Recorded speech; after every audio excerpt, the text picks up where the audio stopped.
De cinéma, 10 heures du Boiron. Applaudissez du Boiron, s'il vous plaît. Quelqu'un a deviné. Du champignon, s'il vous plaît. Merci, monsieur du Boiron. À vous l'honneur.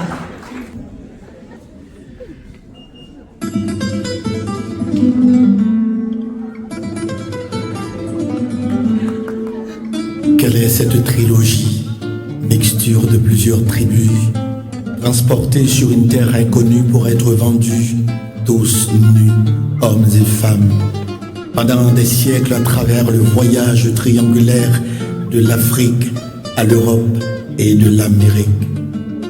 Ils sont des aborigènes nègres et négresses des greniers de l'Europe. Ils sont sages et tendres comme esclaves. Malgré les tortures féroces et les injures, ils sèvent leur maître, leur maîtresse, avec le sourire aux lèvres. Souvent de froid, ils sont pendus, écorchés comme des bêtes sauvages. Du matin au soir, des négresses sont violées dans leur ajout pas par les oppresseurs colons. La résistance de leur courage a donné naissance à cette belle grande femme. Ô Haïti, terre de feu, l'antidote de l'esclavage. Tu es la femme Caraïbe, tes yeux qui soulèvent les mers, les terres. Dans cette île, tu enfantes des boussales, des boukmans, des marrons révoltés, des stratèges diplomates comme Toussaint Louverture, l'icône de la grande école émancipatrice de la liberté pour les peuples en captivité.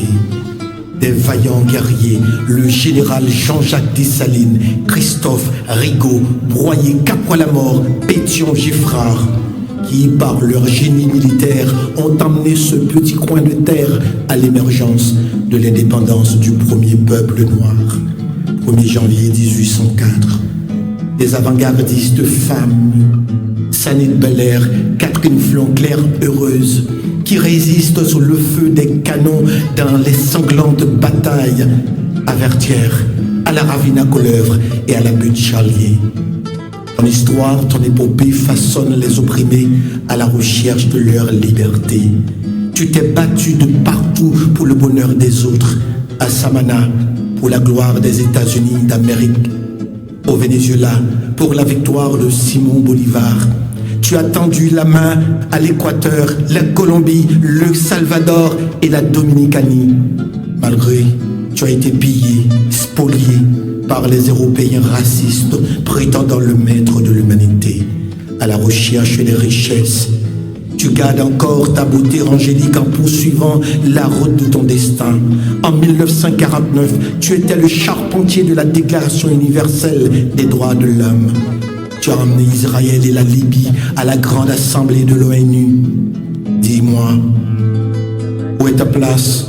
Quelle est la différence entre toi et ceux qui gouvernent le monde aujourd'hui? 1960, tu as contribué à l'expansion du panafricanisme de tes frères et sœurs africains, le Bénin, le Togo, la Côte d'Ivoire, le Sénégal et le Congo. Tes enfants sont éparpillés aux quatre coins du monde pour servir de moteur, de leitmotiv au développement de certaines nations. Le Québécois canadien le sait si bien. Haïti, parle-leur de ta mangue Madame Francique, de ta douce Macosse de Petit Groave, de ton comparette de Jérémie, de ton Lalo de Lactibonite, de ton café de Baptiste, de tes chênes, de tes reliefs. Encore dicte-leur tes montagnes de pic Macaya, ta friche température tropicale, ta brise et tes plages. Tu es le tambour qui résonne aux quatre coins du monde, ton vaudou l'énigme pour les sciences, ta combite de la savane, tes Madan Sara, ton rara de l'Erogan, ton vaccine, tes rythmiques, Ibo, Petro, Nago et ton compas direct. Haïti, lève-toi pour gravir les marches de ton histoire. Le jour de l'avènement, tu seras le centre d'accueil du monde. Et si les services de naturalisation veulent connaître la nationalité de tes enfants, dis-leur qu'ils sont afro-haïtiens, américains, caraïbiens. Et demain, ils rentreront chez eux pour bâtir le lendemain meilleur.